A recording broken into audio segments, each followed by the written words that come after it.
Good morning, good afternoon, good evening, everyone. Thanks a lot for joining. Welcome to this webinar. We'll just give it a few seconds to let people come in and have Zoom connected. And then we'll start very shortly. Thanks for joining already at this point. I can still see the numbers are slightly increasing still with people coming in.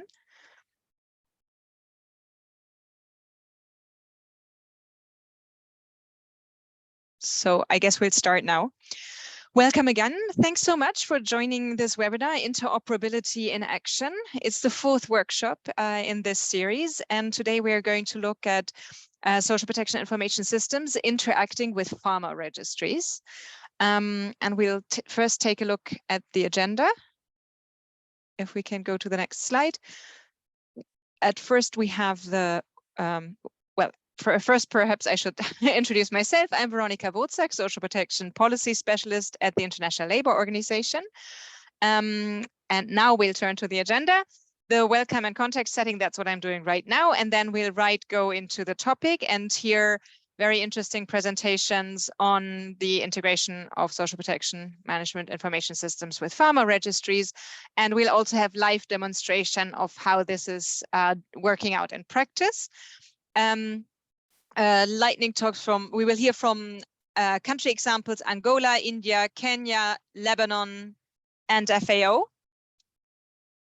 And I apologize, they are mowing the lawn outside my office. And there will be an open discussion, and here's where you can come in and ask questions either through the Q&A box or by raising your hand and asking your question live. Just to let you know also that this session will be recorded. So in case you need to leave early, you can watch the rest later on the recording. And if you liked it, you can share it with colleagues and friends. But by attending, you also consent to being recorded and including if you ask a question. Also, just to let you know, there is interpretation services available for Spanish and French speakers. So if you want to follow this session through French and Spanish interpretation, please use the interpretation box at the bottom of the screen. This is also where you find the raise hand and Q&A functions in case you want to ask questions. The discussion will only take place at the very end of all the presentations, but if you want to already ask your question during the presentations in the Q&A, in order not to forget it, you can, of course, do so throughout the entire webinar. With that, I hope I didn't forget anything of the housekeeping, and just a little bit more of background of who we are, who are organizing this webinar jointly with socialprotection.org, who is kindly hosting us. So the Digital Convergence Initiative is a joint effort by USP 2030 members and other experts from governments, development partners, private sectors, for creating harmonized and interoperable digital ecosystems for social protection.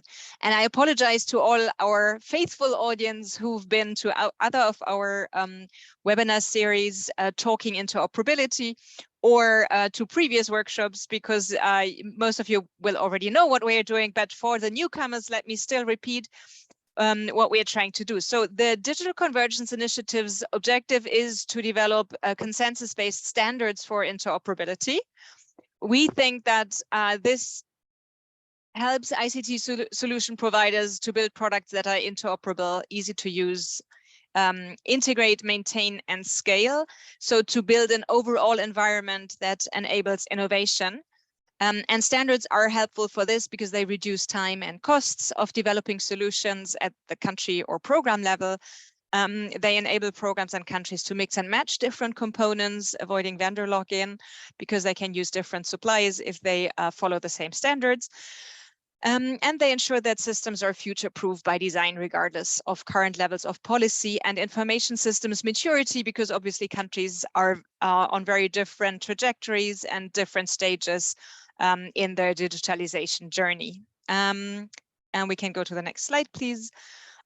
So as I said before, this is the fourth of a series of workshops we're organizing on interoperability in action.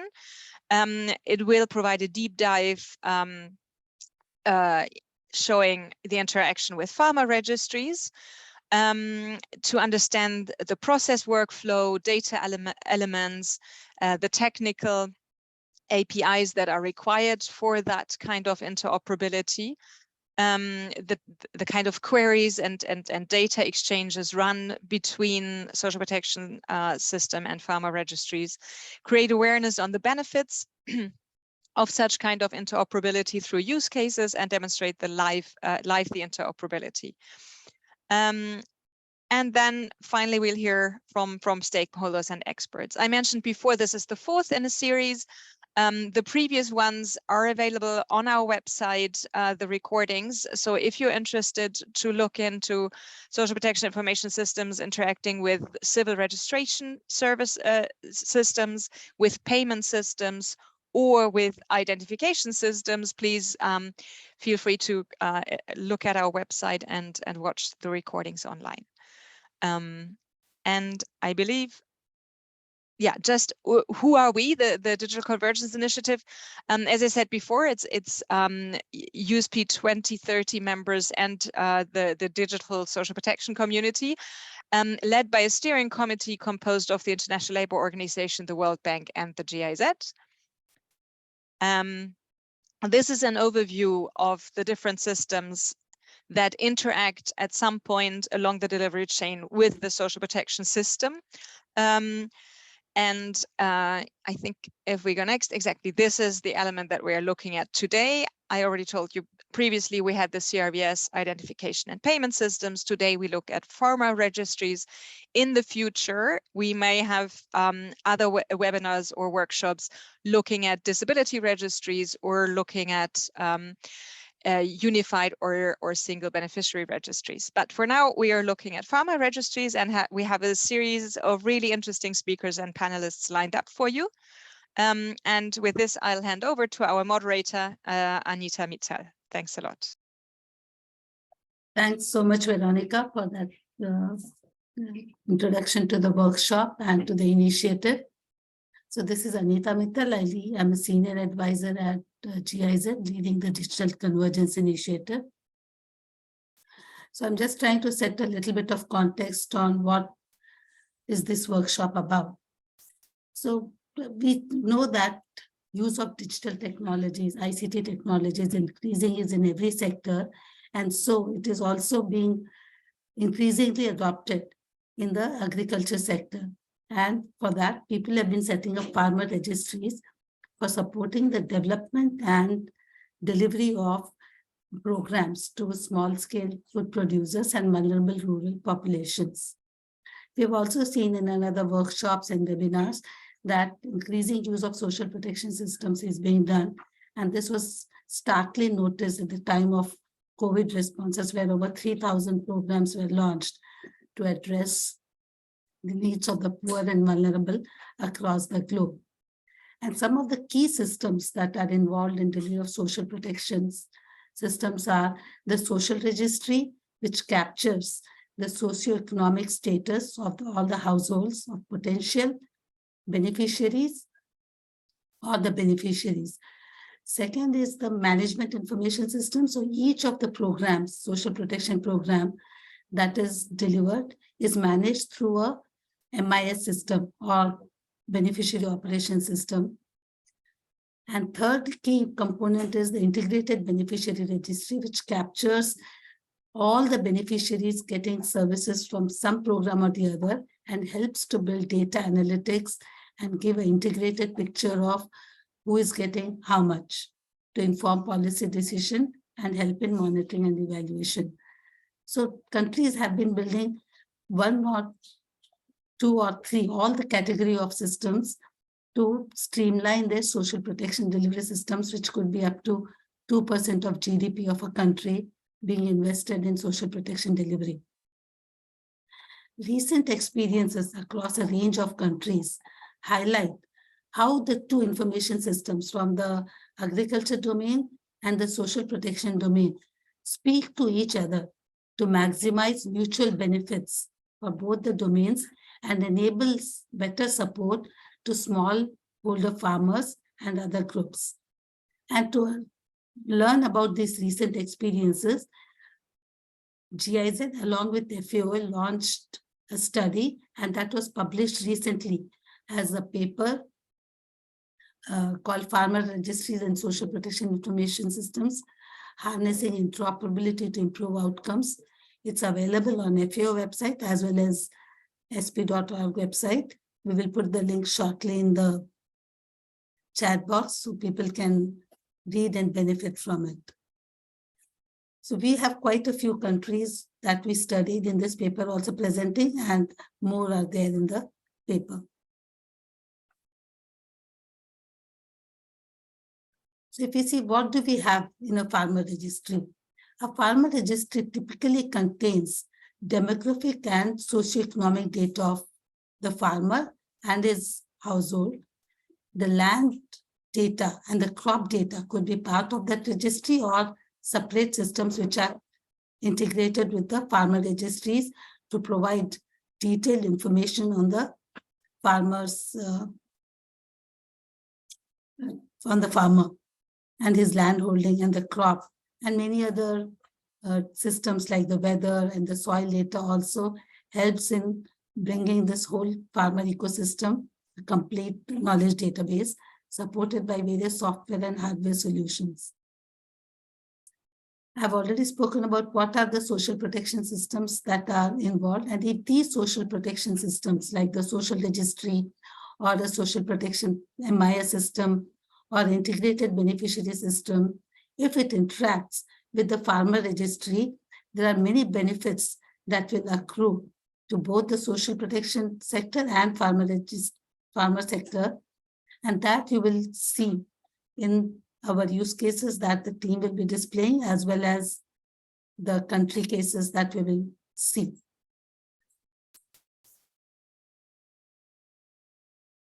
So the demographic data like age, education, occupation captured in the farmer registry, as well as the line and livestock holding data from the farmer registry, when provided to SP systems, can help in providing delivery of income support, shock relief, and various other social protection programs to the farmers. Similarly, the farmer registry can benefit by fetching the poverty status from a social registry to make decisions with regard to any other policies in the agriculture sector. So this report, which I mentioned, has covered various country briefs. We are going to hear from Lebanon and India today, but Brazil and Chile also have leveraged the interoperability very effectively, which I would welcome you to read from the report. With this, I don't want to stand between the interesting demonstrations and use cases which my team will be displaying. So we have a whole lot of people supporting the Digital Convergence Initiative from Access Health, and Lena is from GIZ, supporting the development of these use cases and implementation of the demonstration. So with this, I invite Shefali to take over the use case description and the demonstration.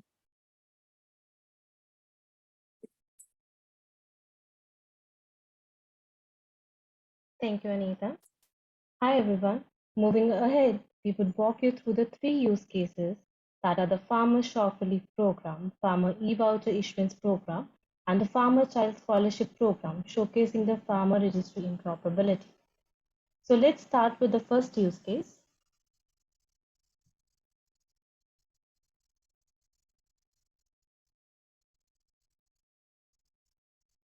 The Farmer Shock Relief Program.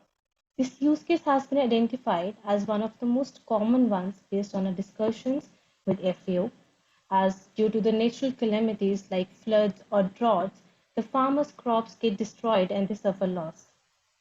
So this is a proactive use case we are showcasing, where the SPMIS proactively requests the Farmer Registry to provide the list of farmers based on the search criteria that may be the farmer type, location, land size, and the crop type. And based on the search criteria, the Farmer Registry provides the list of farmers along with their unique identification number with their farmer IDs, their name, the type of crop they are growing, the type of farmers they are, the land size, and the location. Additionally, in the backend, the Farmer Registry is also connected with the Land Registry, where all the farmer land details are verified at the time of registration in the Farmer Registry itself. So once the SPMIS gets a list of farmers, the SPMIS then sends the list of farmer UINs to the social registry to check if the farmers are poor. The social registry provides the poverty score of the farmers. Then the SPMIS makes a decision and sends the final beneficiary list to the payment system to provide the entitlement to farmers. It can be provided in different modes through the bank transfer, cash, voucher, mobile wallets, or the cards.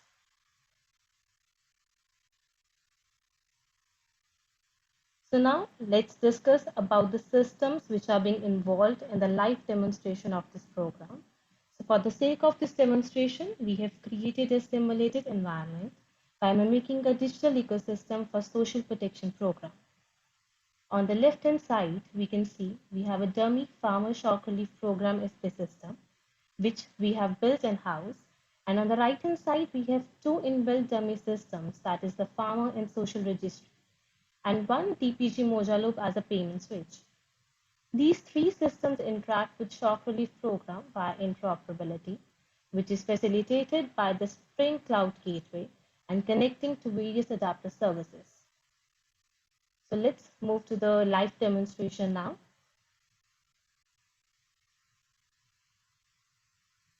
We will now demonstrate how the SPMI systems, the farmer registry, social registry, and payment systems interact to help proactively identify farmers and provide them with the entitlement for shock relief. The southeast region in Albania suffered from a drought this year, due to which all the food crops of the farmers got destroyed. So the Department of Agriculture decided to provide the benefits to the poor small-scale farmers growing food crops in the southeast region. While the processing would happen in the backend of this application, we want to demonstrate here the interoperability in action in the backend.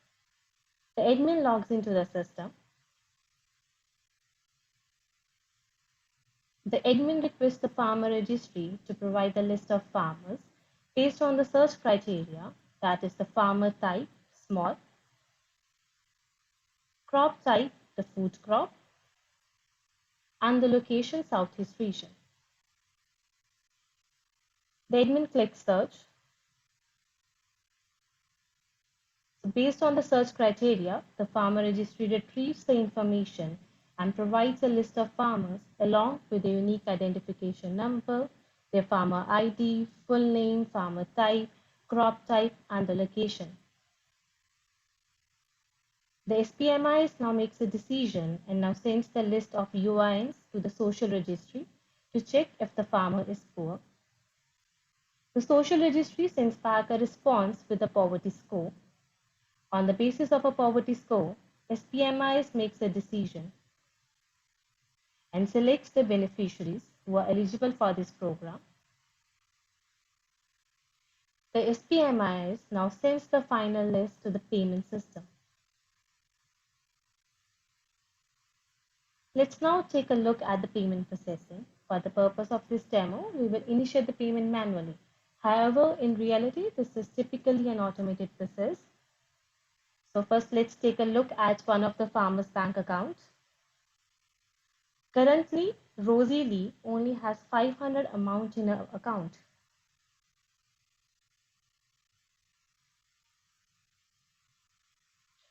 The payment has been initiated.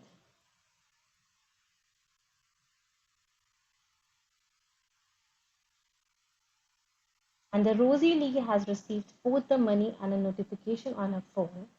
She now has 3,500 amount in her bank account.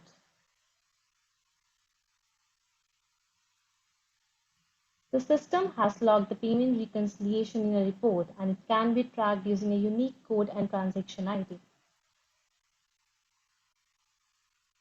We will now display the logs of the various interoperability interactions. So we can see in our first log, which is just around 2 minutes old, where the SPMIS requests the Farmer Registry to provide a list of farmers based on the search criteria, that is the farmer type, crop type, and location.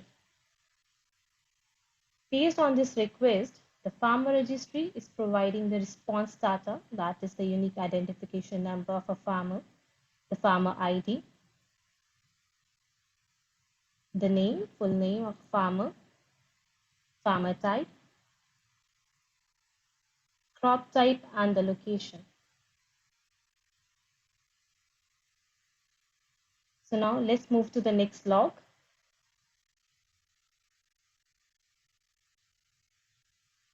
Here we can see that using the farmer's UIN, the poverty score of the farmer is getting fetched by the SP system from the social registry. So this brings us to the end of the farmer shock relief demonstration. Now I would like to hand it over to my colleague Rajdeep for the second use case walkthrough. Over to you, Rajdeep. Thanks, Shefali. Let's look into the second use case, Farmer e-voucher issuance program. Based on our discussion with FAO, we understand that quite a few countries have this use case where the farmer contributes some amount and receives the e-voucher to buy agriculture inputs in the fertilizer or seeds. Additionally, we studied a few countries like countries use case like Zambia and Uganda. This typical process, and we have generalized it for the use case discussion. Mr. Andrew, a small-scale farmer, comes to a social protection portal to register in a farmer e-voucher issuance program and avail the benefits. So he provides his unique identification number to register in the program. SPMIS sends the UIN to a farmer registry to verify his details, and farmer registry sends back the details like farmer ID, farmer type, land he owns, location, contact number based on UIN. Like in previous use case, farmer registry is also connected with land registry where all the land records of farmer are maintained. Once the Mr. Andrew got verified, SP system will take a decision and request Mr. Andrew to pay the contributory amount. Mr. Andrew pays the amount. Once the payment is made, SP system requests payment system to generate an e-voucher, and the payment system will send the e-voucher to Mr. Andrew. Mr. Andrew takes the e-voucher to the agro dealer to buy an agriculture input of his choice. Let's now go through the live demonstration of this use case.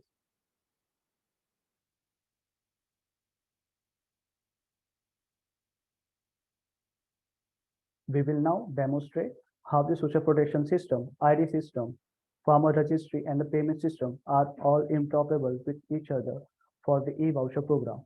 Now Mr. Andrew enters his unique identification for registration.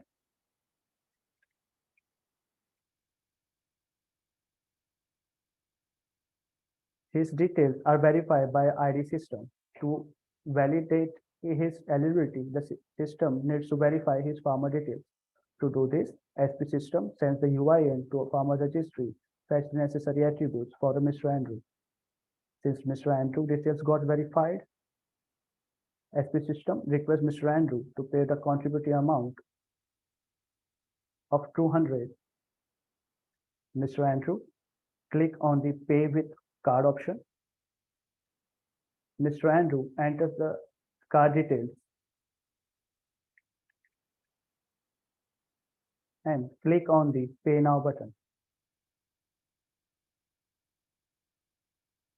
Once the contributory amount is paid, the e-voucher of 2,000 is successfully generated and details are shared with him through SMS. This brings us to the end of farmer e-voucher demonstration. Now I would like to hand over to Lena. She will walk you through the third use case of a farmer child scholarship program. Over to you, Lena. Thank you very much, Rajdeep.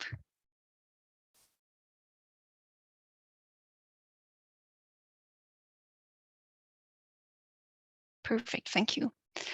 I'm happy to walk you through the third use case, which is the use case of the Farmer Child Scholarship Program. Just as a heads up beforehand, this is based on the country example of Karnataka, so we will hear more about it later on, but I will walk you through it on a system level. Talking about systems, which are the main systems involved? We mainly have three. The first is the SPMIS of the Farmer Child Scholarship Program. The second is the Social Registry, and the third is the Farmer Registry. One special quality that we have here is that data from the Farmer Registry is sent to the Social Registry to be regularly updated there via so-called change feed operation. The same applies to data from the Student Registry. So in sum, the Social Registry contains updated data from both the Farmer as well as the Student Registry. Now that the system level is clear, how would it look like if Sophia, who is the child of a farmer, would like to apply to the scholarship program? For that, the SPMIS would first need to verify her identity. Doing so, it sends her unique identification number, short UIN, to the UIN system. As we know that Sophia is actually Sophia, she receives a confirmation message of her registration, and the SPMIS can move to the next stage, which is the verification of her eligibility. For that, it requires additional information. And it gets such additional information from the Social Registry. Namely, it can check her two eligibility conditions, which are 1, she's the child of a farmer, and 2, she's a student currently enrolled. As both of the eligibility criteria are met, she receives a confirmation of her enrollment. And the last step, which is the payment disbursement, can be initiated. Sophia is very happy that she has received the payment in such a fast and efficient manner. And to know how this can be possible and how the power of interoperability can be unleashed, we need to have a look at the underlying standards. And for that, I invite my colleague Dhananjay to speak a bit more upon them. Dhananjay, over to you. Thank you, Lena. I will walk through data standards and API specification details. As you have seen in demonstration, how interoperability helps to communicate SP systems seamlessly with different registry and how data exchange happens between both. As a part of system interoperability, it is important for SP system to understand data standards and code directory in details. As a part of DCI, we are creating interoperability in terms of data processes, which could consist of data elements and its code directory with value sets and API specifications. As you can see here, we have defined data standards for farmer search that includes information of ID, farmer name, information as a person name, land information, and location.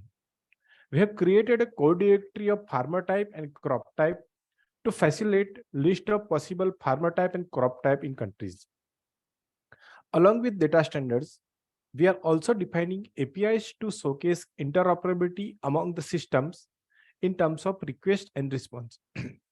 Some of the APIs we are trying to showcase here is to Farmer Registry search, e-voucher generation, and e-voucher issuance.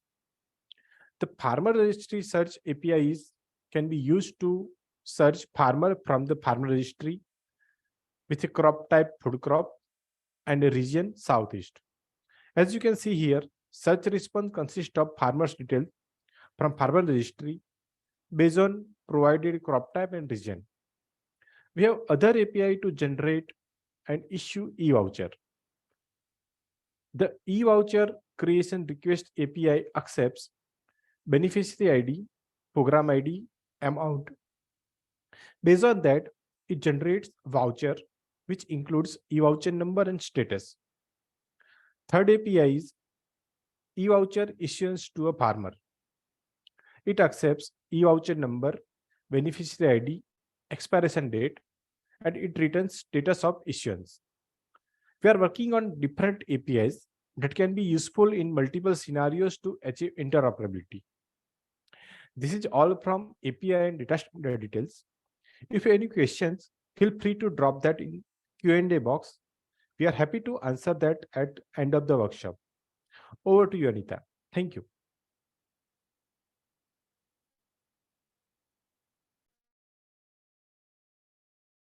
Thanks, Dhananjay. Now, in this section, I would basically invite the countries and FAO to present their country cases. And for this, we first start with Angola.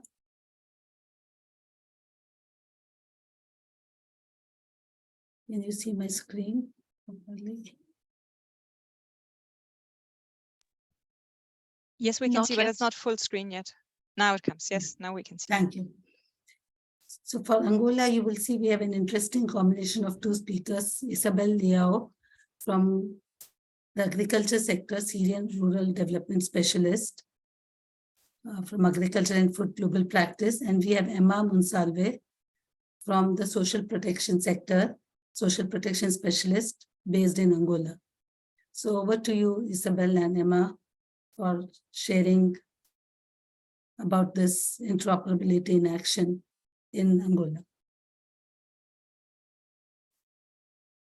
And thanks, Anita, and good morning, good afternoon, everyone. My name is Emma Monsalve. I'm the Social Protection Specialist for the World Bank. I'm based in Angola. We're going to present to you the case of Angola, which is about the interoperability of the system of two flagship programs that the country is implementing. One is a cash transfer program called Quenda, and the second one is a agricultural project for smallholder farmers. So just to share very briefly a little bit about Angola. Angola is one of the richest economies in the African region. It's actually the third largest economy and is the first largest oil producer in Africa. Is a country that mainly relies on oil sector, but also agriculture is one of the largest sector in the country. Actually it employs around 46% of the population and contributed to almost 10% of the GDP in 2021. This sector is the main source of income of most Angolans living in rural areas. An estimated of 10.7 million of Angola basically live from the agricultural sector. Despite of being a very rich country, human capital and indicators perform very poor. Poverty is high. Almost a third of the population are poor. And it's estimated that 11.7 million people live in poverty in 2023. Human capital is also very low. According to the Human Capital Index, Angola has a score of 0.36, meaning that child born today would only reach 36% of its potential when adult, and this is below the African region. Next slide, please. Yeah, that one. So I'm going to present to you a little bit about the Quenda program and its information system. Quenda is a cash transfer program for poor and vulnerable households, and it supports also the building blocks of a social protection system. This program is financed through a World Bank financing project, but also through government funds. The program was initiated in 2019.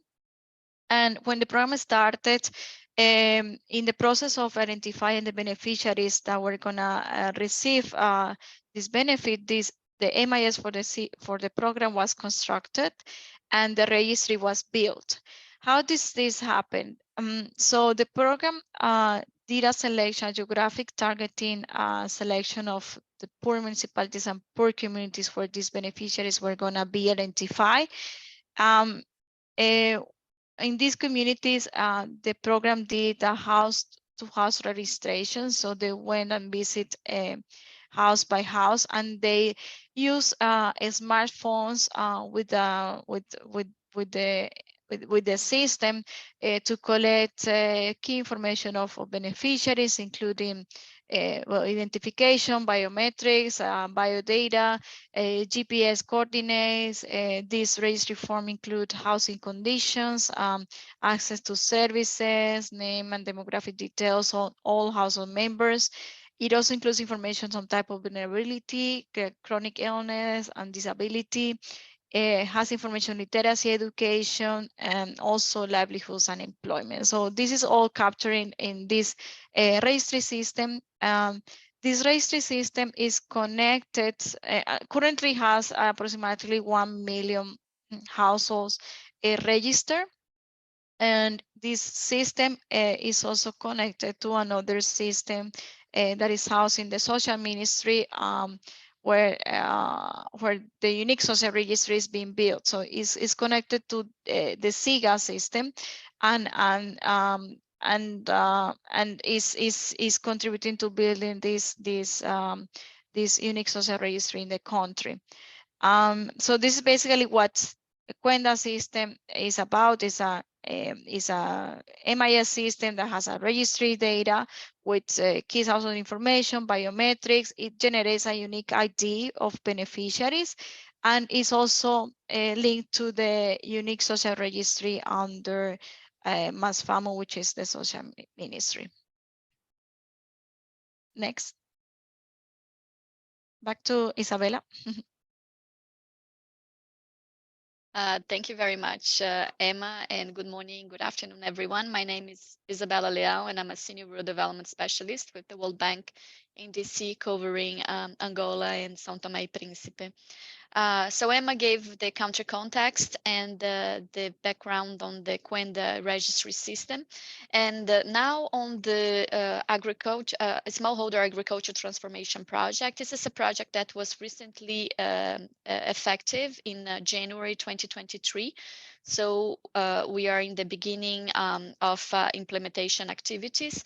And just very quickly, the project's main objectives are to increase rural extension through the methodology and approach of the farmer field schools, which will be institutionalized in the Ministry of Agriculture through the project, and also to promote small producers with climate smart agriculture practices, as well as nutrition smart agriculture practices. And the idea is to increase resilience, productivity, and nutrition, but also to promote climate co-benefits through the access of improved technologies and inputs and extension services that the project will provide. It is expected to benefit about 200,000 smallholder producers, of which 30% will be women. Differently from the Cuenda project that already has its system in place, ours is still not existent. And in fact, Angola does not have a national producers registry system or a farmers registry system. So through the project, and also to ensure that we have a sustainability of the interventions and to facilitate the integration of other projects in Angola, such as, for example, the Cuenda, but also the governance ID project and so on. The Agriculture Transformation Project will have its activities implemented through this overarching tool, which will be the RNPA. And this RNPA will also be supported with the Farmer Incentive Management Information System, which is SEGI in Portuguese, and will serve to identify, target, deliver services, and then also support and authorize the transactions, the payment transactions of the activities, but also to monitor and evaluate the beneficiaries. The management, the maintenance of the RNPA will be done by the Minister of Agriculture, in which through the project, RNPA unit will be established, and they will be responsible for the storage, management, development of both the RNPA and the SEGI, and the collection of local data agencies. Here you can see a prototype of the producer's card that will be issued to the project beneficiaries.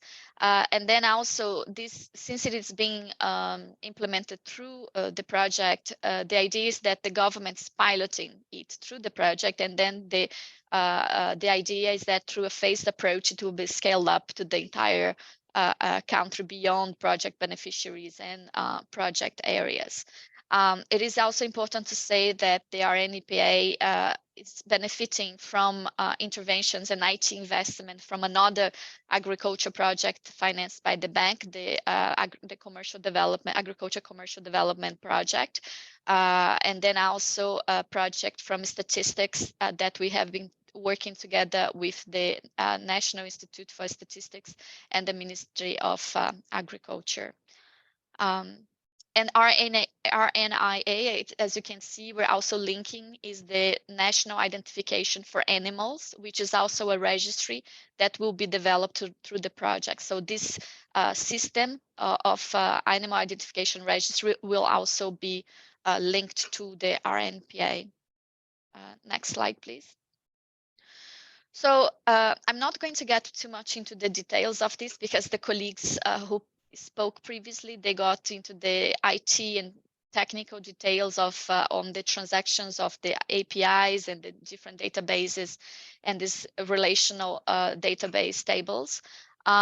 So to give a bit of a background of where we stand in the Angolan case, we are currently developing a pilot between the two projects, the Quenda and the agriculture project, which is aiming at providing opportunity to improve the Quenda beneficiaries, the Quenda who are agri-producers beneficiaries, not further knowledge and skills through the Mozapi 3 farmer field schools approach, and then the Quenda beneficiaries can increase their yields and outputs and become more productive and raise their revenues. So here we are actually bringing the Quenda beneficiaries into the Mozap 3 project. So in this first moment, we're working more on the operational aspects of the delivery of these activities, thus providing knowledge and skills training to the social protection project beneficiaries through the methodology being developed for skills and training in agriculture, livestock, and irrigation for the agriculture project. But in the second moment, we've also been working in parallel, as you can see from this diagram, on the interoperability between the two systems so that the Quenda beneficiaries' data can be associated to his or her data in the Mozapi 3 system, which will be the National Registry Producers system. And this will create a more extensive individual profile for the rural population participating in these benefits. So technically, both systems, they are relational databases, as I mentioned, so the index matching tables can be easily created. And data can be pulled one way or the other and can contribute to reduce, to better target the beneficiaries, reduce the identity frauds, increase impacts, provide enhanced baselines, and create these bridges between the DBs. Here you can see, as I mentioned, this first diagram that we are developing, but it's also been interesting for us to look at the other cases that have been provided and also GIZ and ILO's work presented here. So I'd like to thank you very much, and we remain available to respond to your queries. Thank you very much. Thank you so much, Emma and Isabella. I think that was a very clear presentation showing both sides of the interoperable scenario, the agriculture side as well as the social protection systems. And it is very interesting to see how you will be developing these APIs, and the DCI initiative would be happy to collaborate and learn and provide inputs from our learnings on this stream of work. Thank you so much. We'll hope you can stay back for the question answer session, which will start after about half hour after other countries have presented their cases. With this, I thank you, and now I invite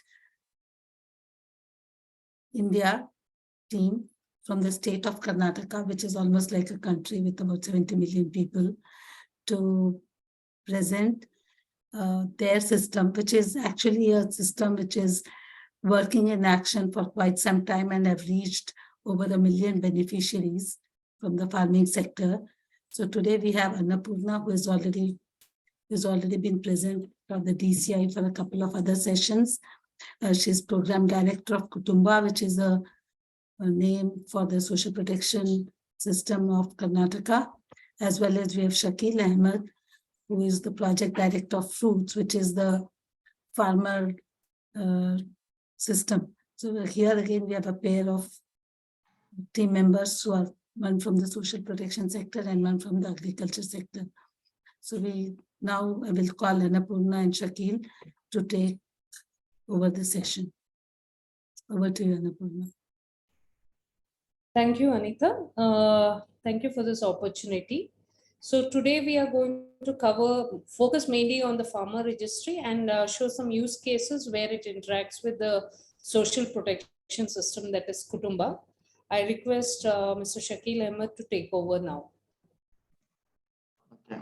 Thank you, Annapurna, and thank you, everybody. Good evening. Coming to the country context, as you may be knowing, India is an agricultural predominant country, wherein nearly 60% of working population is engaged in agriculture sector and they are dependent on agriculture. And the country being the most populous country, we are self-sufficient in all the agriculture produce and product, excepting edible oil. In India and in Karnataka, the agriculture sector is not just the agriculture growing of food crops, fiber, and things like that. We recognize horticulture, which is mainly fruits, vegetables, flowers, and other related crops, plantation crops and all, also under the agriculture. And nevertheless, sericulture, which is the silk rearing, is also considered as a major activity in the state. And besides, animal husbandry and fisheries are also considered under the farming sector or the agriculture sector, besides apiculture, honeybee keeping, everything. So in India, it is in the federated system, agriculture is the state subject, and most of these activities will be handled by the state governments rather than the central government. Of course, they will be providing the policy support as well as the financial support for many schemes. So both union government and the state government implement several programs to promote agriculture and support farmers. To support farmers and provide various services, the governments have established a specialized department, which are 7 to 8 departments. This in a way brings in the professionalism and specialization, but farmers need to visit each department to get the benefit and services, which looks tedious and difficult for the farmers. Individual department handling the farmer through their own IT system or a physical form will be difficult for them, and it will lack transparency as well as the comprehensiveness of the development of those farming communities. So a unified IT system will help manage this system and serve the farmer in a better system. Next, please. So the Karnataka has built a farmer registry which is called Fruits, a farmer registration and unified beneficiary information system, which connects to all the departments and provides the data to all the departments in a ready-made fashion, which can be used for providing any benefit for the services. Basically, there will be registration of the farmers based on the Aadhaar, which is a biometric-based unique identification of the person. We have more than 99% of the population enrolled into Aadhaar system. So there is no problem of not having the Aadhaar. So which is a biometric and a unique ID. The registration will be based on the Aadhaar, and it will be once in a lifetime for a farmer. Then again, this registration, there will be a unique farmer ID generated for each farmer, which will be used for the transaction, because Aadhaar usage will be regulated and it is a more sensitive data. So we will have a farmer ID, which is called FID, which will be used for transacting across the department and across the system. So once this registration is done, all the attributes, I mean that attributes required for the department or the government to provide services and the benefit to the farmers will be attached to FID. So all the data will be available at one place. And we have the facility for registering both the land owning farmer which is basically agriculture and horticulture activity, and landless farmer, which is mostly a dairy activity, who need not have their own farm in their own name. So we have all types of farmers are registered. As of now, more than 84 lakh farmers have been registered in the system, out of which nearly 62 lakh farmers are with the land. Next, please. So basically, fruit has all the details, all the required details in the system. Basically, personal details, the name and other things are coming from the other system. Then any other statistical details which are required will be there in fruits. Then the second most important data will be the land details, which is coming from the digitized land record system of the Karnataka, which is called Bhumi, which is one-to-one map and then verified and then attached to the FID, so that we will have all the land details of the farmer in one place. Then we have the location map, where exactly their land is located. It could be in multiple locations because a single farmer may be having multiple plots. Then using this land details and location details, we have developed a crop survey system wherein a GIS-based mobile application will be used. Each field is visited each season, and all the crops grown by the farmers will be recorded, and that will be uploaded, and it is again linked to the fruits. So we'll be knowing which farmer is growing what crop in what season and in which land. This next important data will be the soil health details. Of course, whenever any analysis is done on the soil of the farmer, that will be again attached to the farmer ID, and we will have the traceability of that even if the land is sold, because the soil health details are attached to the land details. Of course, it will not be 100% data. Wherever analysis is done, it will be used, and it can be used for generating other details of those villages and area, because the uniformity will be there within the village and some of the plot. Then the most important data will be the weather details. We have more than 800 automatic telemetric weather stations and more than 7,000 telemetric rain gauge stations which have been installed and operated by one more department, which is again connected to fruits, and we have the each station's data, daily data in the fruit system. And because fruit is being used across the department for giving the benefit, all the benefits availed by a farmer on a land or without land also will be available in the fruit. So it will become a comprehensive data wherein we can have a comprehensive development of the farmer through our various departments. Although physically departments are separate, but the system will be one and all the data will be collected in one place. Next, please. So fruit basically collects the data from various data providers like Bhumi, which is the land database, Karnataka State remote sensing application, which maintains the geo-referenced map and other spatial data. Then crop survey from the crop data from the crop survey, and from revenue department we get caste and income details for identifying most eligible beneficiary and the socially backward communities. Then Kutumba, of course, for family details, and Karnataka State Natural Disaster Monitoring Center for weather data, and National Payment Corporation of India for knowing which bank account is linked to Aadhaar. All the payments are done in Karnataka are through Aadhaar-based payment. So if you look at the center, you can observe that there will be a farmer registration, which is once in lifetime using the Aadhaar-based data.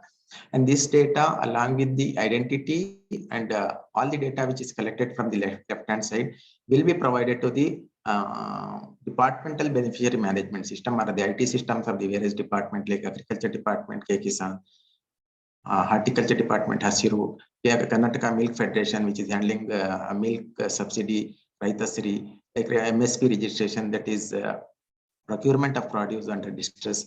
Then Samrakshana, which is crop insurance scheme. Then Kutumba and SSP, again, not only it is the fruits is taking data from the fruits, it will be providing the data to Kutumba and the other system, wherever family-based system or family becomes one of the attributes. And it is linked to the banks also for providing the agriculture credit. Next, please.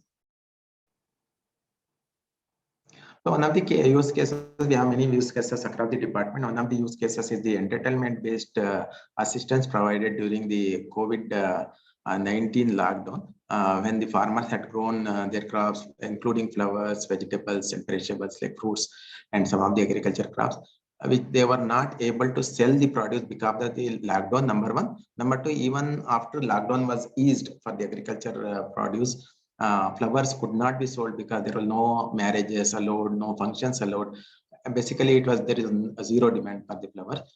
So what was done is government decided to give a relief to these farmers. So we had the farmers data, we had the crop data, which is from the crop survey. So list was generated automatically using fruits and crop survey data. No application or documents were sought, and it was very difficult to take the application also because it was total lockdown and physical contact was totally prohibited. And the required budget was arrived at in hours because we had the complete data, and the list of farmers were generated and provided to the agriculture and horticulture department, which made the payment using the fruits and DBT system using the Aadhaar based. More than 11 lakh beneficiaries were given more than 555 crores within days. So this is how the distress was managed without any activity in the field during the COVID lockdown. Next, please. The one more important use case is the agricultural credit, wherein fruits will provide the data to banks, which will be using our own application called eSala, or electronically simplified agriculture and allied lending application, or even banks can directly connect to fruits. So they will be getting the data of individual farmers, their personal details, land details, crop details. Based on that, they will sanction the loan. And because this loan has to be entered into the land record system, so that there will be proper recovery and there will be no cheating from the other borrower side. So there is a legal system where there is the entry of these loans in the sub-register officer registration system, and also in the record of right, that is the land record system. So these documents are auto-generated in the system. They are e-signed using the Aadhaar-based signature of the farmer. No physical signature will be required, and the bankers will also be doing their digital signature on the document, and the document will be electronically sent to the food system, and that will be sent to the sub-register office for registration without physical contact and physical presence. Then that will be registered there and sent to Bhumi or the land record system, where it will be entered in the land record system. Then it will come back to food as a response, and same will be shared to bank. So entire process of taking the data, sanctioning the loan, entering these data into the sub-register system and Bhumi system is totally done paperless, contactless, and presenceless. This has brought the time to few hours to few days in the system, and we have now integrated directly with the banks also, wherein the sanction will happen in few minutes rather than in few weeks and months. Within minutes, they can sanction based on the data. All these system is data driven, and these systems, these data can further be used by the government for providing the interest subvention and subsidy, wherein the agricultural farmers will be given the subsidy for on the interest of the loan. So all these data will become automatic, and that can be done in the DBT system also in future. Right now, this system is working more than 18,000 bank branches, including cooperative and rural banks. They are using this system, and it is working fine since last year. Over to you, Mr. Annapurna. Next case. Thank you, Mr. Shakil. So another use case where a farmer registry and social protection system interact closely is scholarship programs using Kutumba and fruits. Lena has already briefed you about how it actually works, so I will not focus too much on that. So our Karnataka government announced several schemes for children who belong to families which are engaged in either agriculture or allied activities. I have listed few of the schemes like children belonging to farming families, agriculture laborer families, families which are engaged in fishing or fisheries, and families engaged in livestock or dairying. Now, there are two ways the government realized that we can disburse this scholarship. One is directly whenever a student requests for the same, and or that a process has been indicated by Lena in a slide which she covered. But the second one is a more interesting one, that is a suo motu basis. The thought behind this is the government realized when data is already available with us, do we really need these students to come and apply and request for a scholarship, or can we do it on our own? So in this process of Suomoto, what actually happens next is several registries like fruits, AJSK is the caste and income. Anita, could you please click on the transition needs to come in? Fruits, AJSK, Seva Sindhu is our BM beneficiary management system, as well as SATS being the education system. These are connected with Kutumba, and Kutumba interacts with them and pulls the data that are required for determining the eligibility of the scheme. Next. So once this data is received by Kutumba, it does its own internal processes and identifies the eligible students. Next. So then this data is shared with the state scholarship portal, and should that state scholarship portal need any additional information, it calls back to Kutumba and takes that. Next. And once it is done, the scholarship is then disbursed automatically to the bank accounts of students. It may be noted that we have paid about 10 lakh plus students who are under this scholarship scheme, of which nearly 7 lakh or 0.7 million have been given scholarship without having to apply, that is on Suomoto basis. Thank you, Anita. Thanks, Annapurna. And that's very, very impressive as to what Karnataka has done with respect to providing services to the children of farmers. Suomoto 0.7 million is no small number. So we are very happy that 1 million people benefited through the power of interoperability and digital systems. Thank you for this excellent presentation. With this, now I invite for country inputs from Kenya, and now we will have Stephanie presenting it more from a social protection perspective as to how the social protection systems can benefit the Farmer Registry. Stephanie? Thank you very much. Coordinator for National Social Protection Secretariat of Kenya will be presenting. Stephanie, your slides are more on the enhanced social registry, but if you can speak a little bit about Farmer Registry, what are the plans, that would also be appreciated. Thank you very much. Thank you very much. I hope you can all hear me. And let me start off with a disclaimer here that indeed, yes, our slides were much more on the non-single registry. And this really was about sharing where we are in Kenya in terms of the non-single registry and what our vision for the non-single registry looks like. So yes, but I would make mention to the Farmer Registry, but let me just go into this one. And looking at the Kenyan context, I have put this as a context within the country, just probably just looking at what our population looks like, and more especially looking at the national poverty rate in the country. And that is as per the 2015-16, but also talking to the 2019 housing census that just happened, but specifically bringing out issues around urban poverty and rural poverty. And then of that, the extreme poor households and the national food poverty, which is standing at like 32% of food poverty.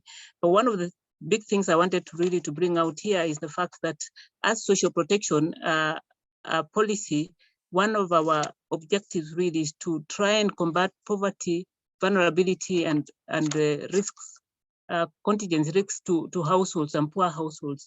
But as you can see, some of the poorest households that we have lie in the rural areas, and many of these are really small-scale farmers. Up to 70% of the 40 of the households or the smallholder farmers living in the rural areas are farmers, and most of them experience poverty. And so in this regard, then looking at what as social protection have we then been doing, and how would that probably give us an opportunity to link up with the smallholder farmers. Can we go to the next slide, please? So yes, so about the non-single registry, and that is what we are currently doing. We have created the non-single registry, and we are looking at this as a socio-economic database of vulnerable households in Kenya. So if you reflect backwards in terms of the households we are looking at, a majority of them, particularly those living in the rural areas, are small-scale farmers. And as we are building the social registry, we are able to capture data from these particular households in the different rural areas. However, I would just want to say that currently, the non-single registry probably just covers up to 50% of the counties in Kenya.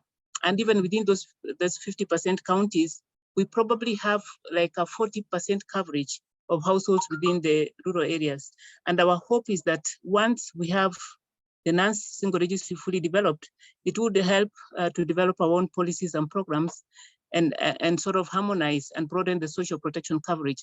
And probably this is where we would be coming to in terms of looking at what different sectors we are having in the country that are addressing vulnerability and poverty. And again, we would want, of course, to use social protection to enhance responsiveness to poor and shock responsive programming in the country, and promote inclusion of vulnerable and marginalized populations along a life cycle approach. That is what our policy speaks to. And so I would speak to what we are doing as a non-single registry, but I would reflect backwards in terms of how that would be able to provide an opportunity for linking up with the farmer system.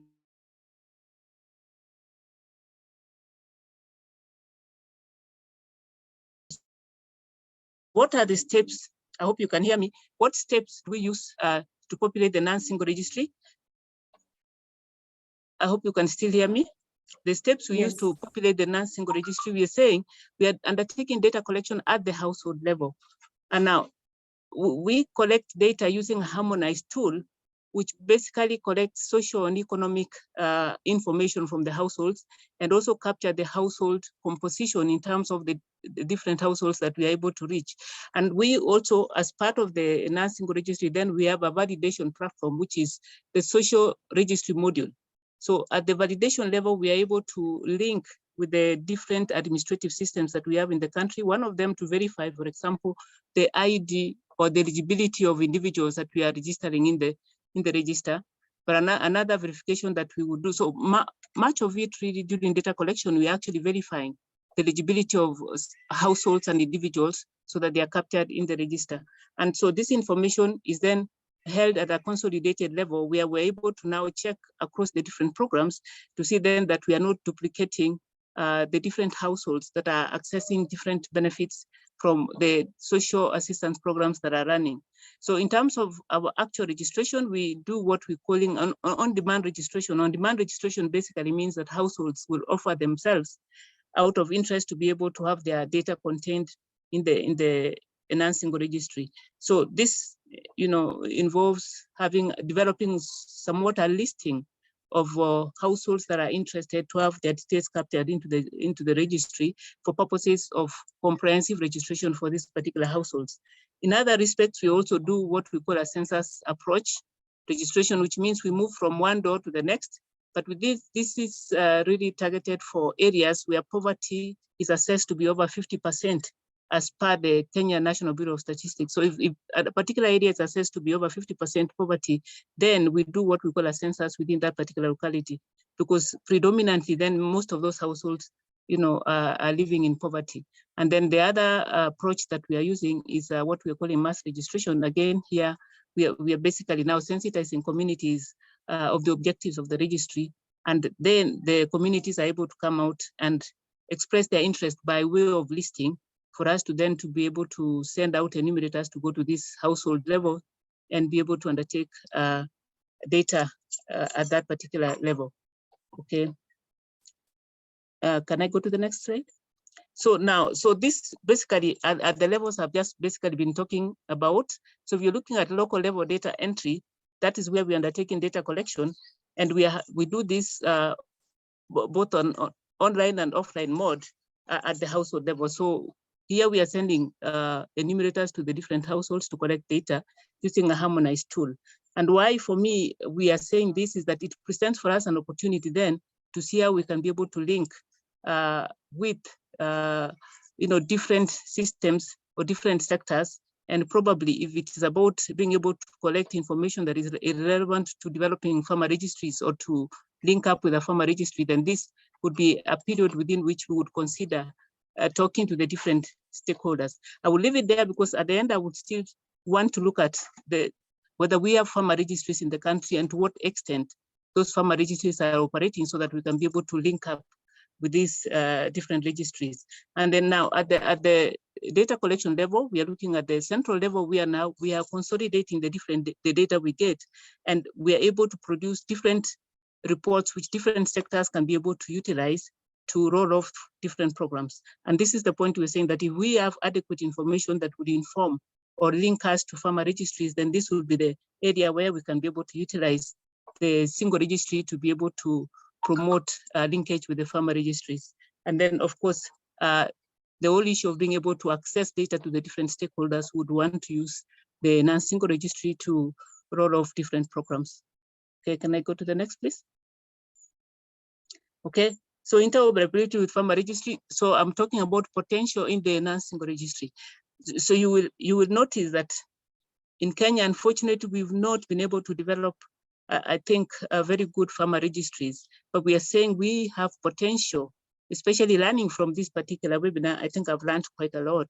Learning from this webinar, we can be able to see how can we be able to develop linkages with farmer registries. And we are saying the non-single registry therefore presents an opportunity because it does contain updated data for both actual and potential beneficiaries, because we have an integrated beneficiary registry which speaks to beneficiaries who are already accessing services from different social protection stakeholders. And then, of course, we have the social registry, which is able to give us potential beneficiaries, meaning they've not been able to access any benefits, but they are available for any support should any stakeholder be able to roll out such programs. In addition, we also have what we call a complementary module. Now, the complementary module, this files what we've been using to link with the agriculture stakeholders, because then they provide subsidy services to the different households that are already accessing services through different social protection programs.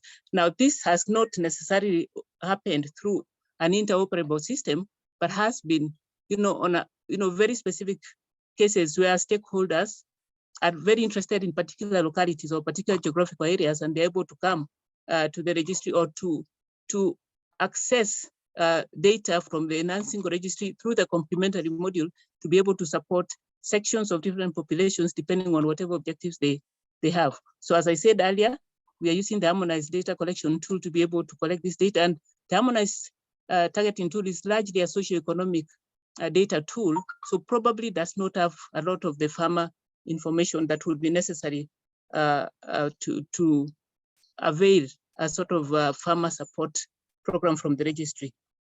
But as I said again, we are promoting data sharing through the complementary module, where client programs are able to access data from the registry.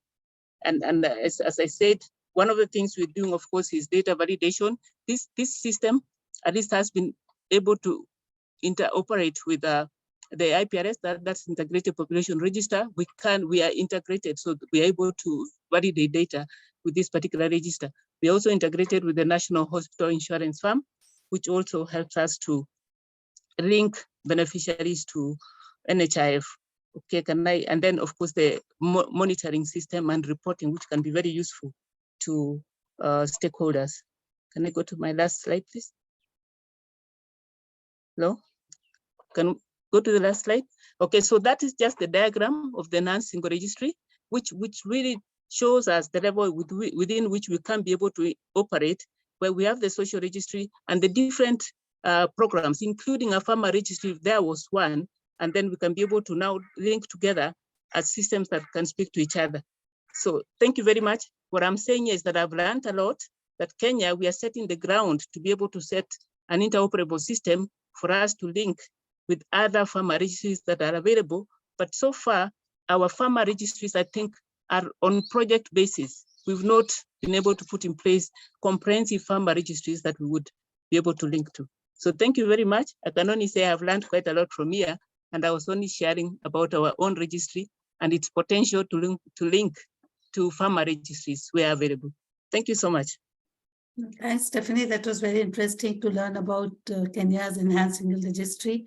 So on another stream of work, I think we will reach out to you to learn more about this integrated beneficiary registry that you're working and the social registry. It's a very interesting case, and I'm happy that you benefited by learning from the other country experiences.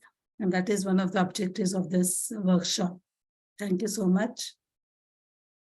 With this, now I invite Lebanon. Thank you. And thanks.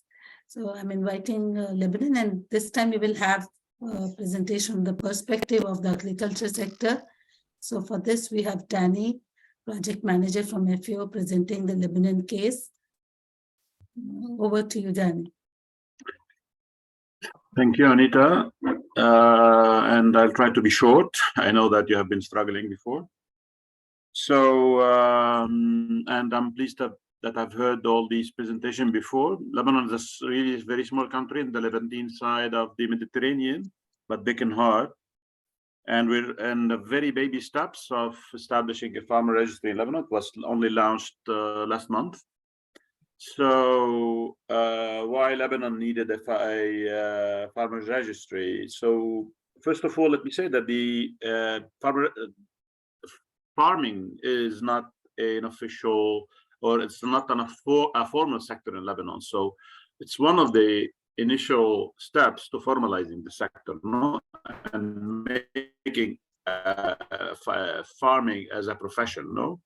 So this is one of the essential steps. The other ones is we are data poor country. So, and that's where also we're a bit way behind the previous examples in terms of interoperability.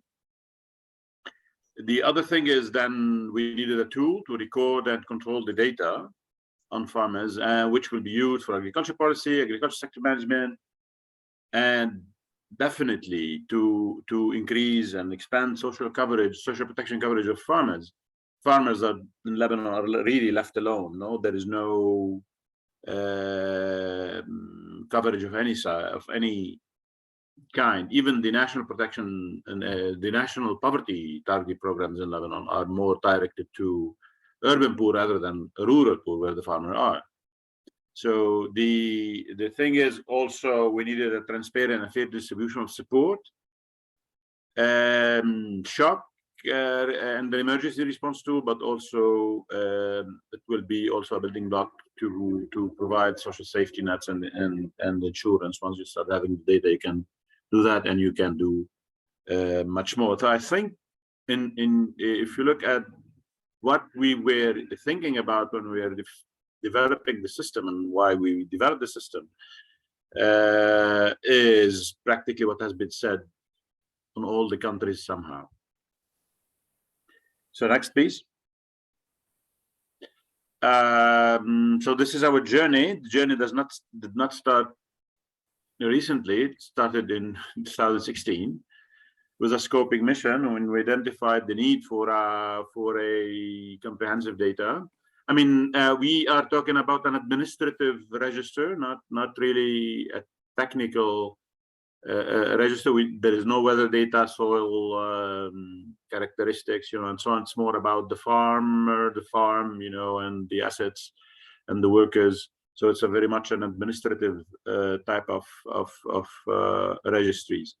The journey continued where we also drafted a law, assisted the Ministry of Agriculture to draft a law to establish the farmer registry and actually establish the farming as an official and a formal sector. The registration is voluntary, but all the services will be and is related to the registered farmer. You're only a farmer if you are registered. So then we saw the need for the agriculture insurance, the shock response, the social protection, and there we continued into then said once we received some resources needed to develop the system, we started the design and we looked at the different aspects of the system, from the requirements, the architecture, where the hosting, and hardware needs, even at the registration sites. So, and that continues until we launched it only end of February 2023. And we're definitely looking at later on into any possible data interaction and interoperability with other data that exists in Lebanon. Next, please. Yes, thank you. So this system is composed of 3 modules. Actually, they have been presented somehow before in different parts of the system. We integrate them into one. So it's the Farmer Registry where it has all the system functionality of registering the farmer, the land, even linking that to GIS system, collecting livelihood data, you know, and so on. So all the data is collected there. Then there is another module which is where we identify the people that we want to target. So it's a targeting module. It can be as simple as to select the affected farmers and to support a shock response, or it could be much more complex to develop a vulnerability score or a poverty score, and all is that is done in this particular module, which will support also. It has embedded a voucher or support management system through vouchers, electronic vouchers, which also allow all the transactions to happen in that system and all the partners to be linked to that system. The system was developed by with funds from the EU. Next slide, please. Okay, these are snapshots of the system. You can see that there are different module. I can see here the GIS system, the livelihood data, the basic information. Maybe there is should have included a snapshot on the targeting module, but that's all right. Next, please. And I see that there are some issues with the presentation, but that's all right. So what does this then include? It included a dashboard that shows all the overall information for decision makers at different level. And then it allows also the farmers to pre-register in terms of just adding very basic information about their names, ID number, phone, get a username and password, get that date, get an appointment, you know, to go and register, some basic information like that. And then when the farmer goes to the center, he has to provide the proofing documents such as the deed of the land or the contract with the landowner, an official statement of the number of cows that he has or she has, you know, all this kind of information. And then all these are entered into the system. And then the farmer will have also to provide information on the land and the household, the socioeconomic, you know, the workers, the farm assets, and so on. And it has different functionalities, including the provision of ID to the farmers, the dynamic reporting tool, which provide a versatile kind of information query, and definitely the standard system audits and log management. Next, please.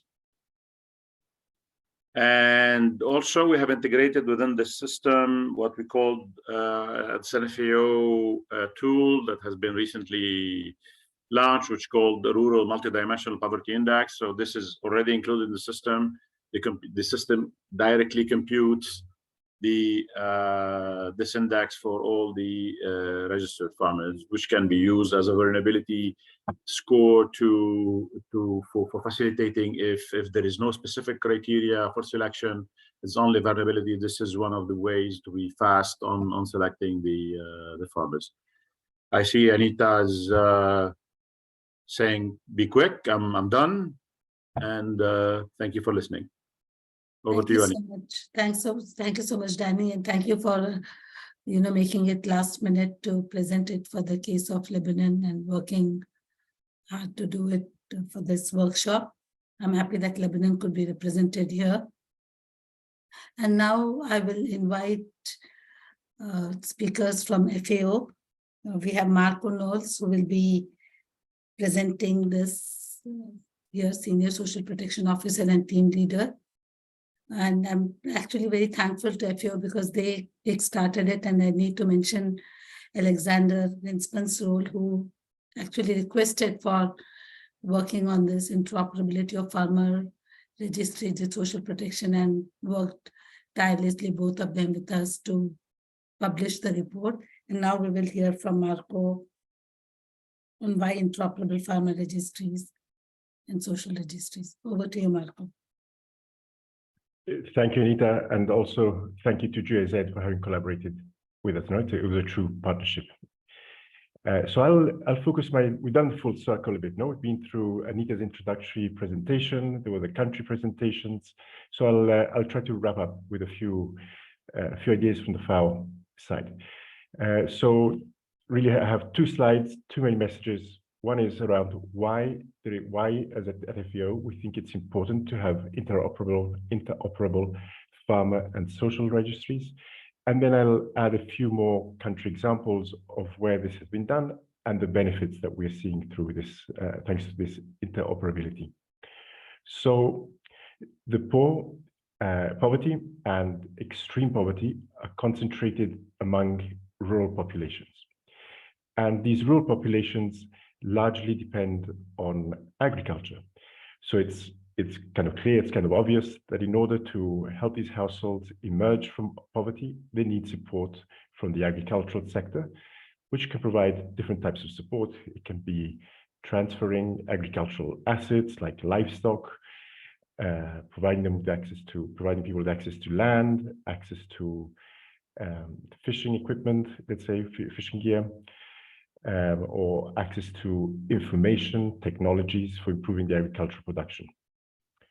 But on the other hand, and so that's important, but on the other hand, it's also fundamental that these population groups have access to social protection, because the transfers, usually in the form of cash, that are provided from social protection programs, allows these households to have access to the cash, the liquidity that they need in order to purchase new agricultural technologies, in order to be able to afford the risks that are associated with starting a new agricultural activity or using a new agricultural technology around which there's some degree of uncertainty because they haven't applied this before. And also the cash helps them not having to worry only about the immediate satisfying the immediate needs, but also allows them to think a little bit longer term, which is fundamental, because if you're applying a new agricultural technology, you don't get the benefits immediately. The next day, you're going to have to wait a few months for those returns. So here it's clear we need both sectors to work together, the agricultural sector and the social protection sector.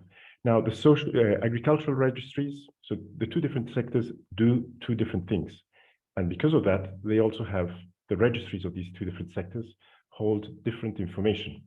Typically, farmer registries have information about the livelihoods, the occupations of these households, the agricultural assets that they have, how much land these households hold, how much livestock, what type of fishing equipment, fishing boats do they have. So that's the information held in the farmer registries. The social registries typically have information on the socioeconomic characteristics of households, what types of social programs are they taking part in, and then some operational data, for instance, bank account numbers or phone numbers that are used for transferring, for making, through which to deliver the cash to these households, to these people. So they have, the two sectors do different things, the registries hold different information, and that's where the strength comes. These differences are a strength if we bring them together.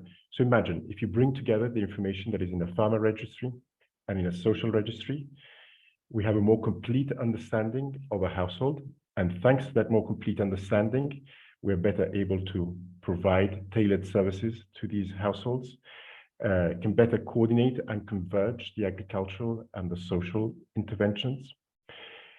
We can give greater visibility to those people who are currently not registered in one of the two registries, reduce the data collection costs, and also ensure that the data is more precise, more reliable by cross-checking the data that is in one registry with that is in another registry. So that's on why at FAO we think it is important to have this interoperability. No? In the diversity, there is strength. The next slide, please. So I'll go through briefly a few examples, country examples. We've heard in more detail the case of India, Karnataka. Danny presented on Lebanon. So I'll focus on Latin America, so on the left of your screens. Yeah. In the case of Chile, what is happening? The Ministry of Agriculture there is able to access data from the social registry. And thanks to this, the Ministry of Agriculture is able to tailor the agricultural support to different farming households. So they know what are the characteristics of different categories of farmers, and they're able to tailor the agricultural support to these farmers. So that's the Ministry of Agriculture accessing information that is held in the registry, in the social registry. Then we have the case of Peru, where during COVID, the government delivered it was called a bono rural, so it was a social transfer for rural households. And in this case, it was the Ministry of Social Development accessed information that was held in the database of the Ministry of Agriculture. So this is the opposite of the case of Chile, no? The other way around. Once again, an example of how the ministries at different databases sharing information has led to improve delivery of services. Or in the case of Brazil, there is a family farming registry, which if you're registered in this registry, you're eligible for having access to rural credit, to extension services, and to social assistance programs. This relies on the exchange with the registry established for the Zero Hunger Program. And it's the exchange of information between the social registry and the farmer registry is allowing for more coordinated support across the two sectors. So to sum up with this, we're seeing increases in efficiency as a case of India, in Karnataka, where the fact that there is one platform for sharing, a one-stop shop for streamlining key functions, payments, grievance mechanisms, that is providing efficiencies in the delivery of services and also improved coordination between the other sectors, between different sectors, as I explained in the case of Chile, Peru, and Brazil. Thank you very much. Over to you, Anita. Thanks so much, Marco, for your inputs and insights and for keeping up to the time. So with this, we now open the session for Q&A. We've got quite a few questions from the audience and some from the speakers too. So since the Karnataka team India, it's late in the evening and they requested that they would like to leave early, I would first take up questions which are for the Kutumba, Karnataka and fruit systems. So the first question I'm taking is from Sandy. She is asking for the e-Sala. Most of the process is digital. How does the bank verify the collateral for the loan, or is it loaning without collateral? Okay, this is Shakil Ahmed. It is a very good question. See, most of the loans which are being provided is crop loan, which is a very short duration and the amount is less. Nevertheless, we have the long-term loans also which are being provided through e-Sala. As per the RBI guidelines, up to 1.6 lakhs loan, there is no collateral required, so it is without collateral. And even after that, up to any amount, we have the facility for creating the mortgage and the charge in the ROR. That is what I explained. It is all through digital signing and the digital signature of the banker. We have a well-backed law, which is law and regulation for that. So the land itself will be taken as the collateral because the fruit is providing the land details also along with the other details. That land details will be taken as the collateral security, and the whatever loan is given, that details will be entered in the ROR or record of right or land records, and also it is registered in the sub-register office, which is the registration office. So even mortgage or charge creation or encumbrance is through a digital system without physical presence. Thanks, Shakil, for that question. So there's one more question, which is from Valentina. And her question is, the first two use cases on COVID relief and agricultural credit did not leverage data from Kutumba. That is her understanding from the discussion. Or did it, and did she miss the link? Yeah, these interoperable systems take data whenever it is required. Because for COVID, there was no involvement of family details required. It is based on the individual farmer and the crop which they were growing. No Kutumba data was used. In case of loan, of course, it is normally it is not used, but some banks insist on the family details also because they can further lend for their family members if they have the total details of the family background. That is being shared with the bankers through API also. But normally it could be without family details also, but normally it would be with family only. Okay, thanks. So I think for the second use case, there is a link is already there. How often you use it may be on demand basis. And to Valentina's request, Kutumba's role, she should probably watch the dialogue series where Kutumba has been explained very well, the first dialogue series. And I think we can have other bilateral discussion with her if needed. And I think I just want to share with the whole group, the third point she mentioned is that the third use case, Suomoto, is an important one because of the take-up challenges with these type of schemes. So the Suomoto is going to be very effective. So I think with this, we have covered all the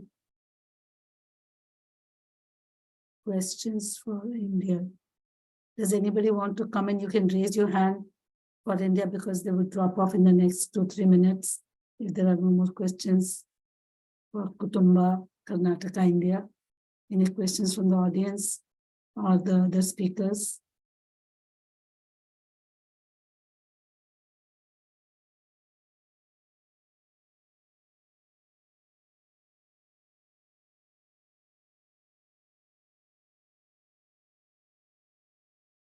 So we have some questions from other audience members, but I'm not at times very clear who that question is for. So if you have a specific question to Karnataka, please raise your hand. Otherwise, I will thank the Karnataka team for their inputs and responses and take up the remaining questions to the other speakers. Thank you, Anita. Thank you for this opportunity. Thanks. Thank you. Thank you. Thank you, Shruti, for those responses too. Thanks. So we have this question from Mammy Randri and Mammy from Madagascar. And I think this question is more for Stephanie. Which tool did you use for data collection? Am I right? Sorry, that's from Mauricio. Which tool did you use for data collection? Okay, so thank you very much. So we have what we are calling a harmonized targeting tool, because then we have all these different programs that we are using different tools, but we sat together and harmonize these tools so that we can be able to now respond to all the different programs. So this is a harmonized tool that was also supported with the Kenya National Bureau of Statistics so that we're able to capture all the different information. And so this tool is weighted and it therefore provides a ranked list for households across the country. So that is what we use basically as at the registry. Thank you. Okay. Thanks. So I see, Stephanie, you had a questions on the demonstration besides the interoperability of the systems. How do the different sectors work together? Are there legislative mechanisms that have the sectors working together? So anybody from the speakers or Marco from the country, or Marco, would you like to take this question?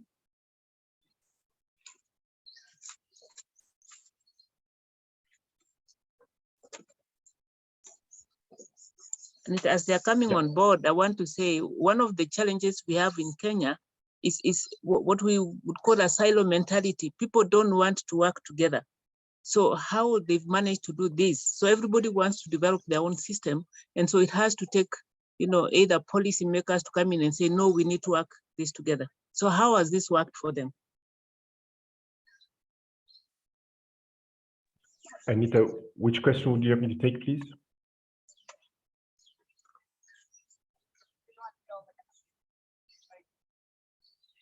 Anita, which question would you like me to answer? Anita, you're still on mute. Sorry. The question which Stephanie just referenced, right, which is how do the different sectors collaborate? It's less of systems talking to each other, more of institutions and people collaborating to work together for interoperability. Mm-hmm. So from your experience in different countries, if you want to share. Yes, well, I think it's important to know that the MIS is a tool, but it's not the only solution to get the ministries to coordinate. I think there are, the level of policies. There needs to be some incentives for common objectives in order to pull the ministries to working together, because often the ministries of agriculture see themselves as economic ministries that are contributing to economic development, and they don't perceive the ministries of managing social protection programs as having that same role. So the Ministry of Agriculture tends to collaborate with ministries of trade, ministries of social development, with other social ministries like education, health. So I think it's important to create that better understanding that these ministries need to work together, and that they do share some common goals, because social protection also contributes to economic development, and the agricultural sector also has an important role to play in reducing poverty. What we've seen in some cases, like the case of Brazil, was that there was a very strong political commitment. At the time, it was by President Lula in having this collaboration across agriculture and social development. So political commitment is important. Creating the institutional incentives, the formal institutional incentives, is also important. Okay. Yeah, thank you. So if anybody has a question or would like to give a comment, I don't know if Alejandro, if you're still around, do you want to take the floor for a couple of minutes with any thoughts?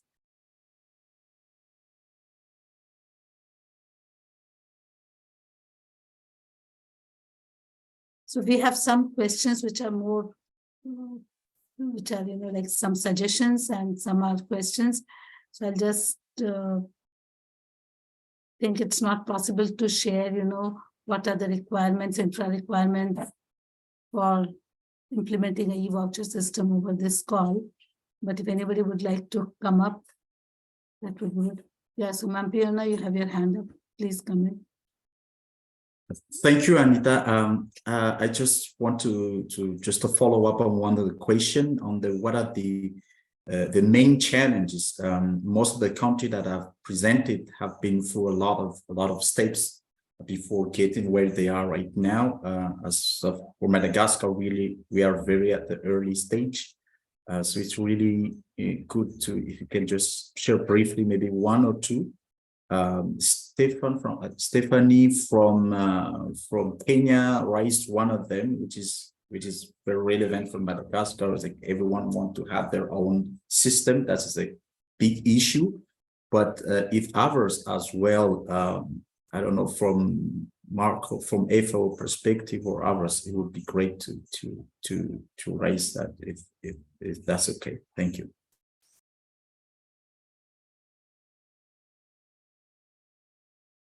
Thanks, Mampiona.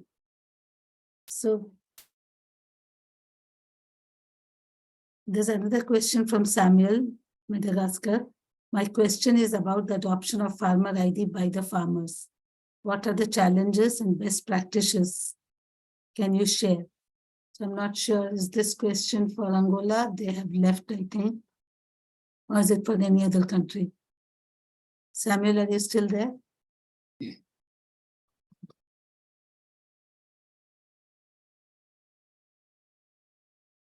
So all the questions which we are not able to answer because Angola has left and India speakers have left, we will share offline on our website or over email. I see one more question from Shadid from EY. Don't you think the specifications are very use case specific? So this is probably for DCI. So anybody from the team would like to take up, otherwise I'll respond.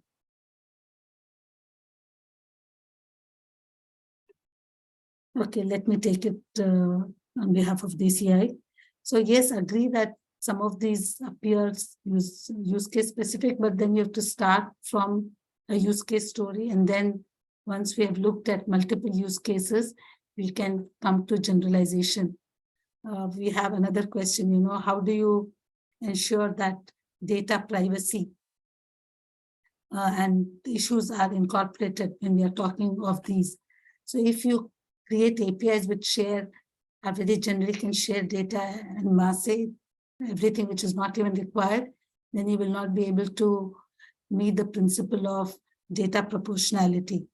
So, and I'm happy that this question has come. We would welcome you to join our group on drafting these APIs and working the working group to guide further with your inputs beyond this workshop.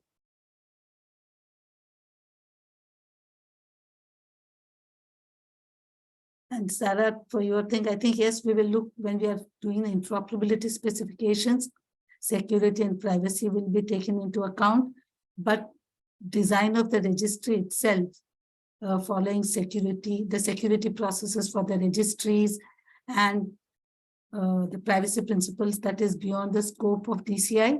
But I know that FAO is going to probably have a look at all these good practices for ensuring data protection implemented in the farmer registries where they are supporting, and the other donors and organizations will benefit from this guideline that you have shared for implementing other SP systems and beyond in general, because all systems need to ensure good practices for data protection and privacy. So I think, what are the basic requirements in terms of infrastructure, data, and others needed for an e-voucher system in place? This is from Sandy. So I'm not sure, Sandy, is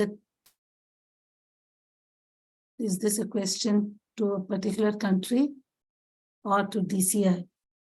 We know that this e-voucher system exists in Zambia, so we'll be happy to connect you to Zambia if that is of interest, which are implementing. But again, this would be very country specific depending on size and requirements, which I think some consultant or an agency would be able to do a better job. I think we cannot give any overarching responses here in this session.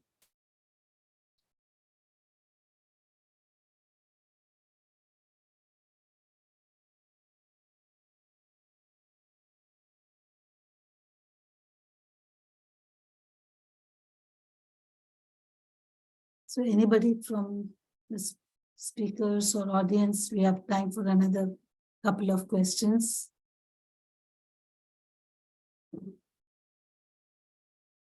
Am I missing? Because there are questions in both Q&A chat and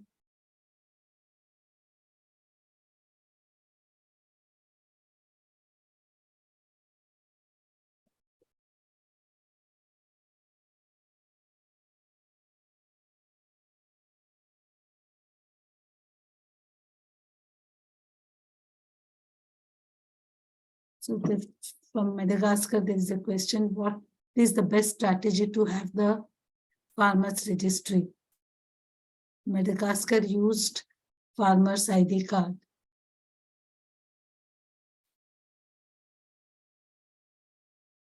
I don't know, somebody from Lebanon or FAO, would you like to come in with this question from Madagascar?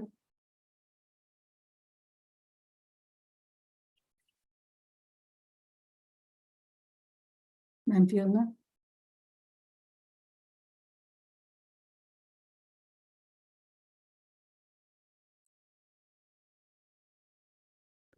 I do not have the answer. I agree with the relevance of the question. And again, I will speak briefly about Madagascar shortly, but we are at the very early stage of all the process. And that's why I think our colleagues are asking a lot of questions. We have more question than answer. And yeah, that's the reason why. Thanks.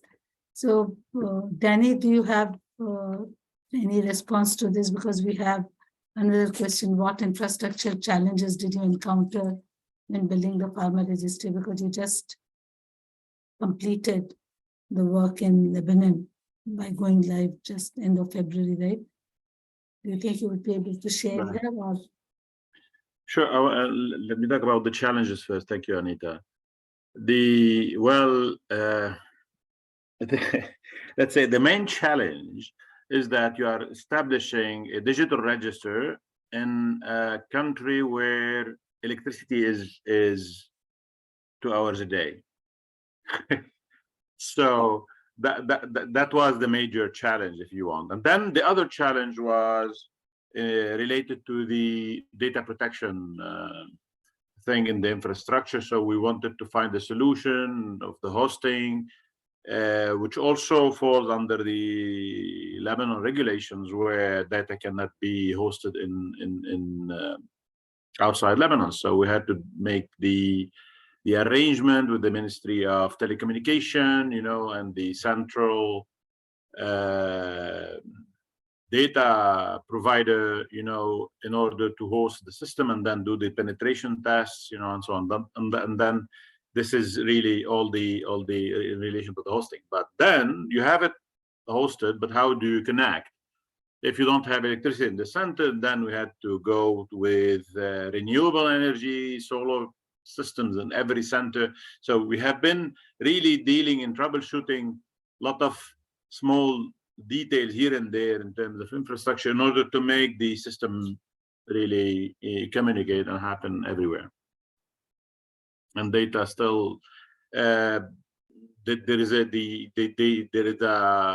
data communication flow between the center and the central database, the agriculture center and the MOA data and the central database. And internet connection was also an issue, because of the satellite images, because of the different laws and so on. So we're improving as we go, but still this is one of the infrastructure challenges that we have. Now, I personally didn't get exactly what's the best strategy to have the farmers register if they have a card. I didn't really understood the question. If you can further elaborate, I may be able to help.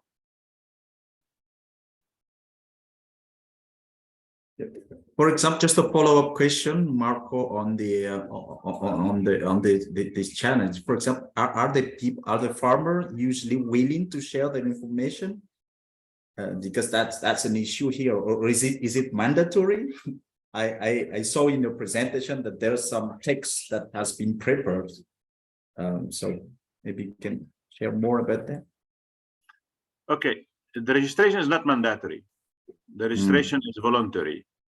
Now, we did a nationwide campaign to inform farmers that, the register is there, and they are called for action, to go and register and so on. So they are not obliged to. However, any services that should be provided, or support that should be provided to farmers should be provided to farmers who are registered.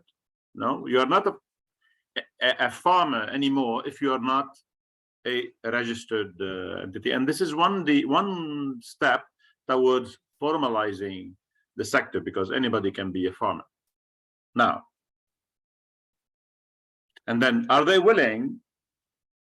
One of the messages that we are providing, this is a strictly used by the register and has nothing to do with any other, let's say, taxation or so on, so far. So down the line, if anything happens in this sense, then this is a decision at the government level. So far, agriculture is not taxable in Lebanon.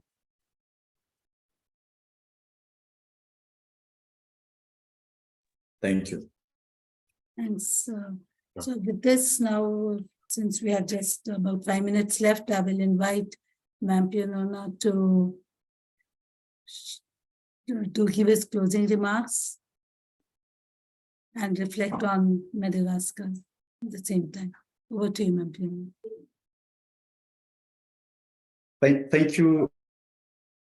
Thank you, Anita. And first of all, I would like to thank all the team that has organized this webinar, and of course the panelists. I think it's extremely rich in terms of information. It's really going beyond theory and practice, and all the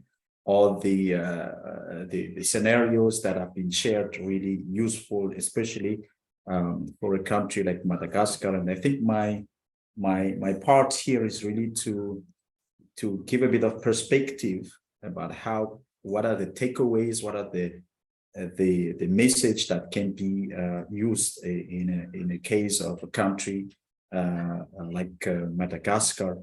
But before I go to that, just a few words about Madagascar for those who don't know. Madagascar is a big island. It's the 4th largest island in the world. The huge potential in agriculture, but unfortunately, it's not yet unlocked. We have about 80% of the population, 27 million of population, involved in agriculture, and yet it's only contribute about 30% of the GDP, which is not normal. So this just to give a lot need to be done.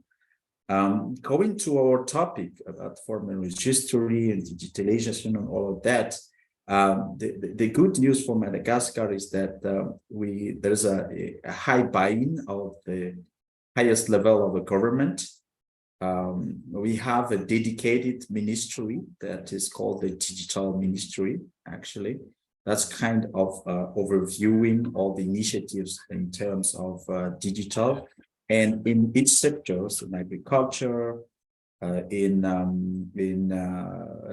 Ministry of Homeland, in the Ministry of Social Protection, they also have their own system there. They've started, again, Lebanon said they're a baby, but we are even beyond that. We barely started a few years or months ago.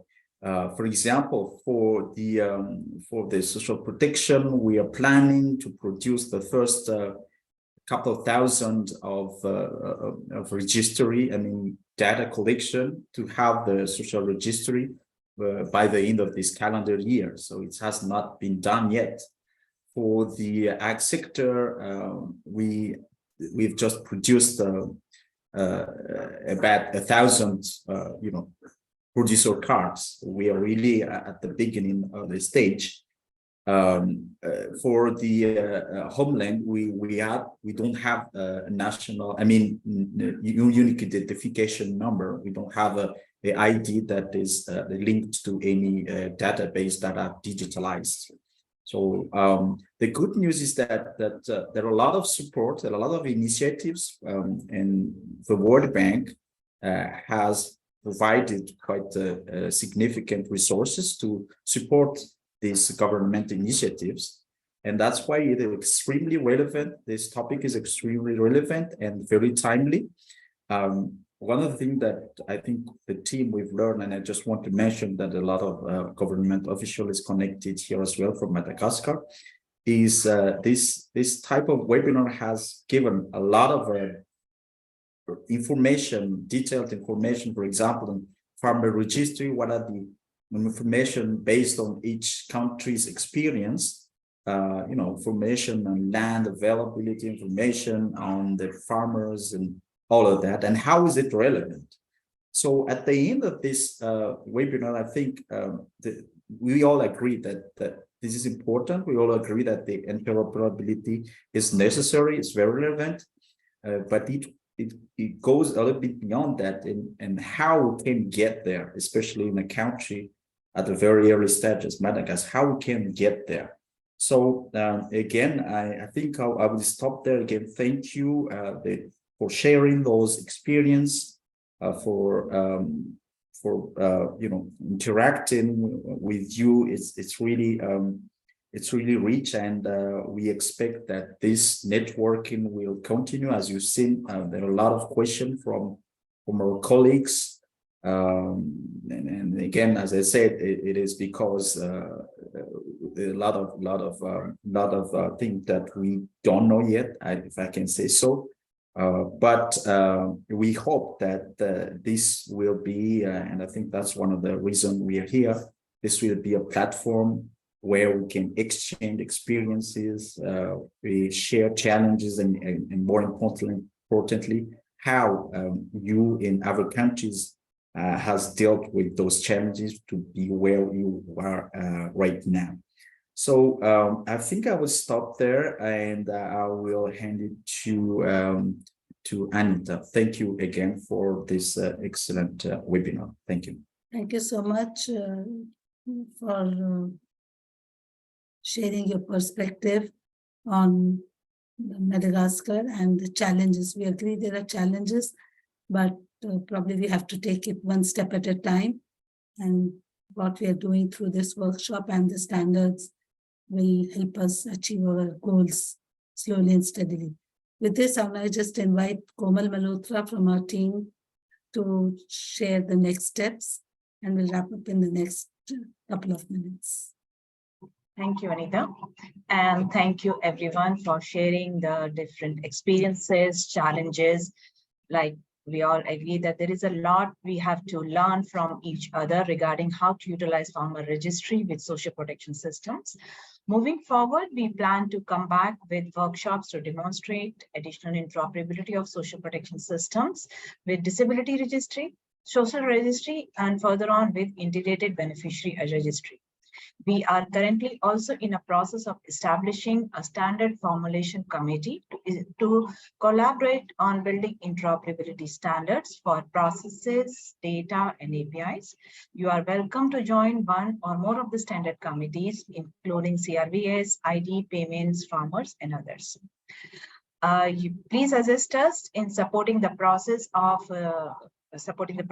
reaching a consensus and standard harmonization, raising awareness about the initiative, and encouraging the adoptions of standards and other results, implementing the standards and other results in your social protection projects, and provide us the feedback. How you can assist us is by sharing existing material if you want us to have a look into, review our outputs, join groups, discussions, and validate the workshops, draft standards and guidelines alongside with us, and share your experiences. Anita, next slide. And here's the social media links. You can connect us with us. Feel free to reach out. And thank you again for your time and contribution to the discussions. We hope that you found the workshop informative and useful. We look forward to future opportunities to collaborate and learn from each other. Thank you again, and have a very nice day, evening, and afternoon.